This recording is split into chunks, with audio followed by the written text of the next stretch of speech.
Hello friends, ఫైనల్గా అయితే మీకు చూపించిన ముందు వీడియోలో చూపించాను కదా బటర్ఫ్లై లాంగ్ ఫ్రాక్ స్టిచ్ చేయాలని.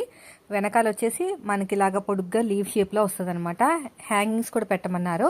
ఫ్రంట్ వచ్చేసి మళ్ళీ కొంచెం నెక్ అనేది లీవ్ షేప్ వస్తుంది. దేనికి క్యాన్వాస్ యూస్ చేయలేదండి, వాళ్ళకి నచ్చదనమాట, కొద్దిగా గుచ్చుకున్నట్టు అట్లా అనిపిస్తుంది అని చెప్పేసి మొత్తానికి నేను నెక్కని తిప్పేశాను.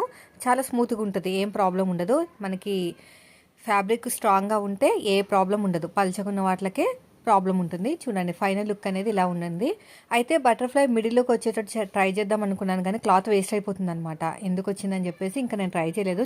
వాళ్ళ చిన్న పాపకైతే ట్రై చేశాను, కానీ పెద్దవాళ్ళకైతే ట్రై చేయలేదు. చూడండి, మొత్తం కూడా ఫ్రిల్స్, సైడ్ జాయింట్ కూడా ఫినిషింగ్ సూపర్గా వచ్చేటట్టు వీడియో కూడా షూట్ చేశాను. బొటిక్ స్టైల్ వచ్చేటట్టు అనమాట. ఇది వచ్చేసి 52 హైట్, లాంగ్ ఫ్రాక్ టైప్ అనమాట. లాంగ్ ఫ్రాకే మొత్తం కూడా. సో చూసారు ఎంత బాగా వచ్చేసిందో. ఇలాంటి ఫ్యాబ్రిక్స్ వచ్చినప్పుడు అయితే మనం ఖచ్చితంగా లాంగ్ ఫ్రాక్స్కి ప్రిఫర్